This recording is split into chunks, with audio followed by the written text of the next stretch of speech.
Hi there. I'm gonna do a review for Iron Man 2.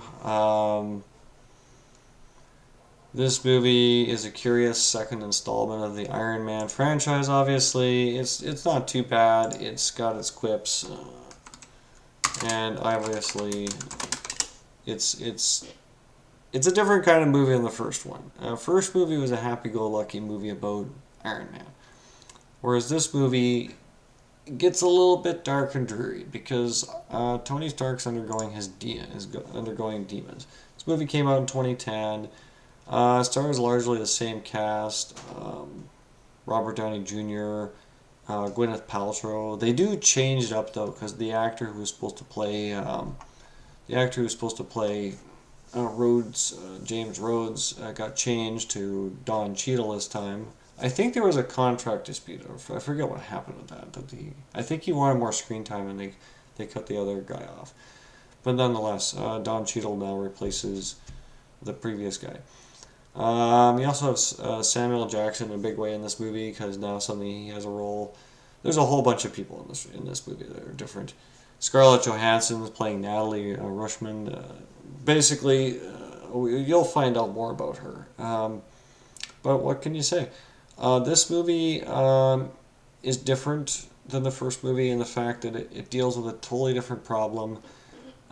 Basically, Tony Stark's dealing with his inner demons in this movie, and he finds out inadvertently he's so confident now. He's revealed to the world he is indeed Iron Man, so now he's so confident. Everybody's like, oh, look, it's Iron Man. And we now know he is. He's a protector. And Iron Man's now this character. He's this great character. But he does have his inner demons. He's a noted alcoholic, apparently. And he finds out, unfortunately, that somebody decided to deal with the problems of, but is a little bit angry at how that Tony Stark has taken the position of a ruler, like a sort of a position, a status symbol for this picture. And of course, this guy doesn't agree because his father was the alternate to Howard Stark back in the day. It was a Soviet, I believe it was Soviet. Nonetheless, it doesn't really matter. They were both working on the same technology, and Howard Stark was looking for good, of course, and this guy was looking for the bad. So, what does his son do? On the eve of his father's death, his son decides to take vengeance on Tony Stark because he believes he stole the technology, he stole the image. And that's basically the entire movie's about, is the fact that what is it? Mickey Rourke plays Ivan Vanko. I don't know. It doesn't really work as a Russian for me. His accent is kind of like silly, but whatever. It's just a Iron Man movie. Not much to be taken seriously there. Nonetheless, it's not too bad. It works well enough as a movie, but it does have its problems because, of course, Tony Stark finds out basically that there's a competitor to him. He's got to figure out who this competitor is. And of course, Tony Stark's got competition for him. There's multiple companies in the United States that are vying for an Iron Man suit of their own. And one of them has decided that, played by, what is it? Oh, who's it? You got, Sam Rockwell as Justin Hammer. And Justin wants his piece of the pie. And so he brings in Ivan in order to build him a suit. And the joke is of course, Ivan's like, oh, your stuff is not very good.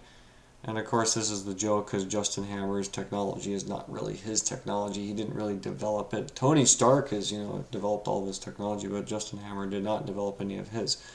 He's more of a poser than anything. He does have some knowledge of his technology, but he's supposedly more of a poser. But nonetheless, they all got contracts. They're all trying to build Iron Man suits. And nonetheless, Ivan thinks of a new technology, a new technique to do the Iron Man. Not an Iron Man suit per se, but actually, his original concept is actually literally just a couple of whips that are electrically charged. So when you use them, they will burn right through metal and everything else. Very dangerous whips. And he shows this to great effect because he gets into a fight with Iron Man on a racetrack. And it's not too bad. basic problem is again is that this is kind of a downbeat movie. First Iron Man is very chipper, very fun. This movie doesn't have quite as much fun with itself. It's more of a downbeat movie because, of course, the two principal guys, Tony Stark and Ivan, are both children of their fathers. Their fathers were almost what you call absentee, and so they got these inner rage issues. Nonetheless, Tony has to figure out a new technique to deal with this guy because the traditional techniques aren't going to work because this guy already knows the end game. Nonetheless, he builds his own little suits. And nonetheless, Justin builds, helps him, gets help from him to build his own suits. And of course, Ivan is not particularly interested in Justin Hammer's positions on things. He wants his own technology. He wants his own thing. So of course he kind of backstabs him. He takes these suits and of course he programs them in his way and defeats all the stuff. But nonetheless, again, I don't know. It has its problems. I think this is directly leading into the next Iron Man movie where Tony Stark has got to deal with the fact that he's got to figure out what his father had done in the past that Tony hasn't figured out yet, and his father figured out a formula that turns out for new technology, and Tony Stark finds out that formula, and so they end up with this new technique for doing things. But nonetheless, that's the problem is that Ivan Vanko is pretty much a little too arrogant. Of course, he comes in after Tony Stark with a whole bunch of suits. And I don't know, this movie, it's just not quite as fun as the first one. It's not fun to watch. It's kind of a downer. I think that's the problem with it. It was the start, because this is the start though of the Marvel Cinematic Universe, they do end up having their pack together of what was supposed to be, I guess. The idea, the concept of what was supposed to be. And I don't know. I can't figure out exactly the problem here. I guess the problem is that it's got too much focus on childhood trauma, more or less. Um, it's just not having as much fun. Don Cheadle does get his own little Iron Man suit option. Tony Stark did sort of make a suit for him. I don't know why, but he did. And then, of course, at the end of the movie, throughout the movie, there's this big problem though, because Tony Stark is taken down a good peg by Evan. I don't think he even thought that was possible.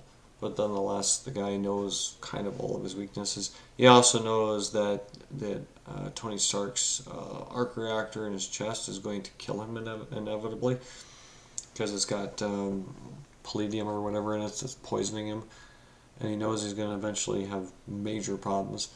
He's got to figure out a new formula to the arc reactor. Oh yeah, that's what the formula was. New formula to the arc reactor to avoid the palladium problem. But yeah, it's not. I don't know. The end of the movie is interesting.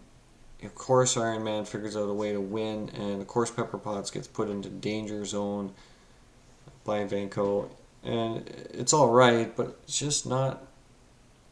I think the weird thing is, at the time this movie came out, the wider universe hadn't really gotten established yet, and that was the thing about the Iron Man movies is they literally had 3 movies done in quick succession that kind of defined how Iron Man was going to be. And everybody else ended up getting their films made in later succession. So it's kind of strange to watch this. It was really amazing. You have a whole pack of Marvel movies over a period of about 10 years that got made and made a huge bank. Actually, the funny thing is about these Iron Man movies, they did not make that big a bank at the start. They were relatively benign. But I guess it was the Marvel Cinematic Universe movies that made the biggest buck. But nonetheless, this film, it's all right. I haven't watched it too much because it gets a little bit too depressing almost, I guess, for an Iron Man movie. The next movie is a little bit different, but nonetheless, I guess this one has a bit of a mixed review on it too because of the downbeat nature of it and the problems that Tony Stark is dealing with his internal problems. But nonetheless, it works as a movie format. It's fine. I don't think it's particularly the best movie. It's not even close to being the best. It's relatively mediocre by cinematic standards, but it works out. It was good enough. It's watchable.